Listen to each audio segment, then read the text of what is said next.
I'm joined now by the co-host of Pod Save America and Pod Save the World and the spokesman for President Obama's National Security Council, Tommy Vitor. Tommy, thanks for joining me. Good to see you, Brian. So we have watched as Donald Trump has kind of devolved into this very defensive posture as more and more people are repeating the reporting that came from Trump's own intel assessments, his own intelligence community, that says that there may have not been obliteration of Iran's nuclear facilities, as Donald Trump keeps claiming. And so I'm curious what you take out of this moment where you have this morning Pete Hegseth attacking a Fox News reporter, Jennifer Griffin, who by the way, I've met, and she is one of the few people who I only have good things to say about somebody who works at Fox, but she's a consummate professional.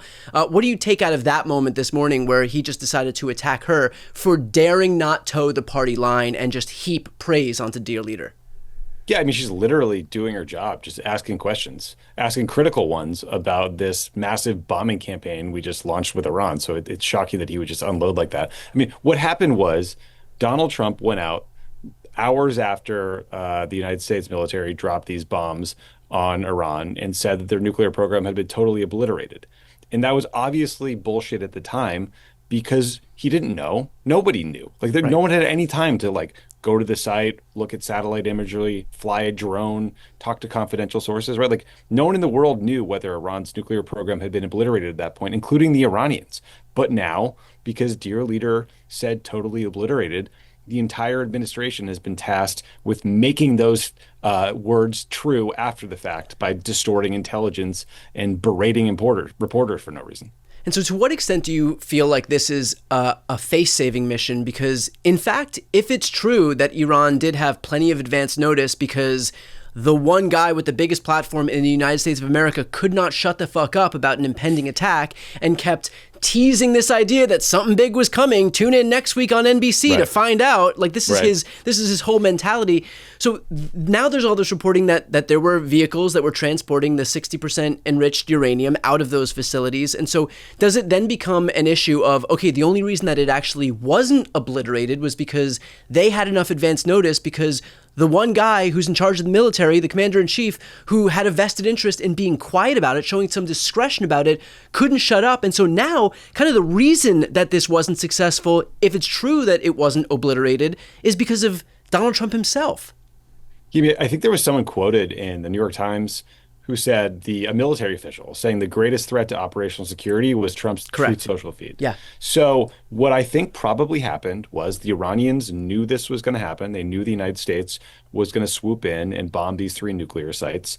They have this stockpile of about 900 pounds of highly enriched uranium, enriched about 60% purity. To use it for a bomb, it needs to be 90% purity. And what they did with that stockpile, though, was just throw it into the trunk of a couple cars, drive it to different locations. It's very likely dispersed throughout Iran at this point. There's a Financial Times report out today that says European governments have been briefed on intelligence suggesting that Iran's stockpile was not bombed into smithereens. It's not at the bottom of some, rock pile at Fordo, that it's dispersed throughout the country. And that stockpile can still be used to make a nuclear weapon.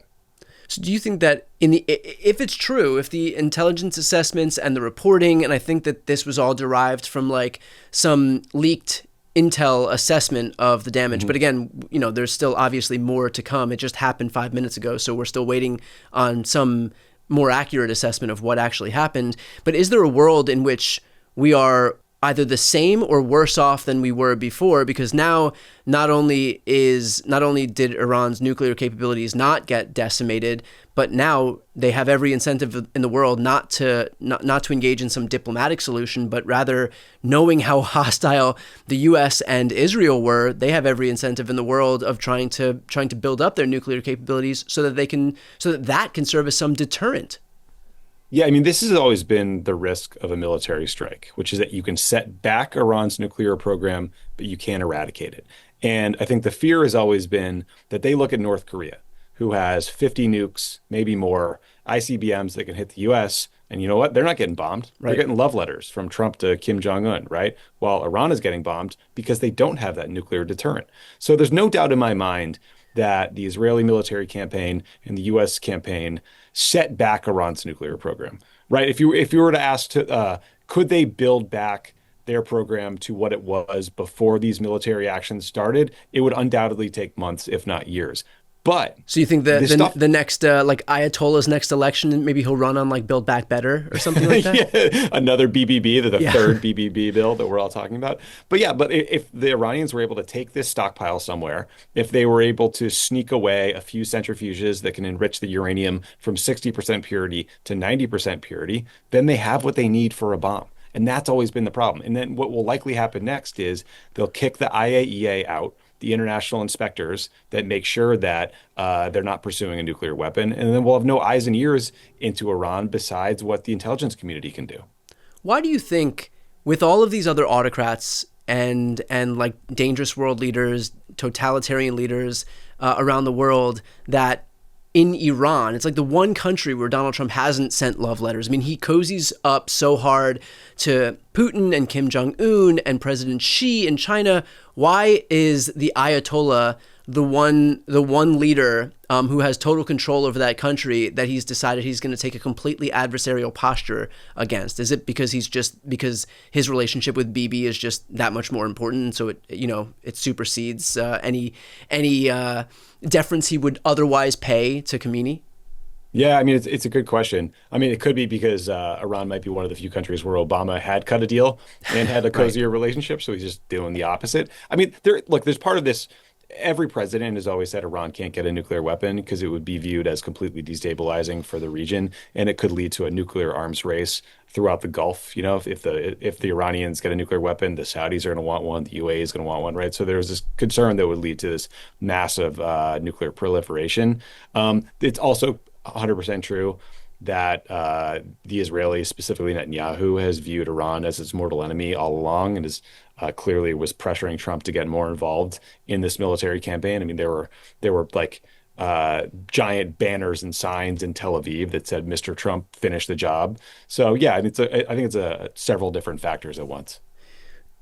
I know this question might seem a little naive, but where do you go for accurate information now as it relates to these attacks, knowing that the federal government has just planted its flag in trying to kowtow to whatever Trump said, trying to retrofit reality into Trump's statements in the immediate aftermath of this attack? So he said it was obliterated. We're never going to get any public information that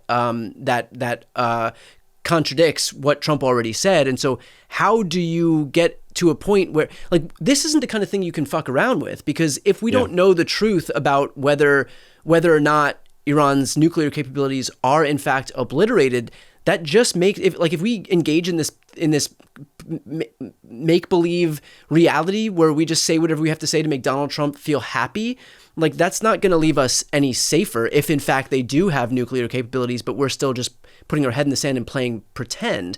And so how do you move forward with any semblance of, like, how do you do this in a way that's responsible and safe, knowing that the federal government has already planted its flag in just trying to create some, manifest into reality what Trump has already said? Yeah, I mean, that's what's so frustrating about this. Trump went out, declared it had been totally obliterated, and now everyone has to toe that party line. Right. And so we're kind of all just waiting around from either leaks from whoever who saw U.S. intelligence, maybe Israeli intelligence leaks out. Clearly, some sort of intel from these European governments has gotten out there. Maybe the IAEA will somehow gain access to these sites and be able to provide more information. Or maybe the Iranians in 2 or 3 months will decide to pop up and throw up the middle finger and say, actually, look, here's our stockpile. Here's all these centrifuges we had sitting around, like F you, Mr. Trump. So we just don't know. We're kind of in like wait and see mode. It's a little bit of a purgatory. Yeah. And finally, Tommy, where can folks who are watching and listening right now see and hear more from you? If you want to hear more about foreign policy, check out Pod Save the World. You can check it out on YouTube. Please subscribe. Or if you want to talk pure politics, check out Pod Save America on YouTube. Please subscribe. We're trying to combat the right-wing forces that are dominating YouTube, much like you, Brian. So subscribe to Brian's page, Pod Save America, Pod Save the World. That'd be great. Great. And we're going to put those links right here on the screen and also in the post description of this video. Tommy, appreciate your time. Thanks for having me.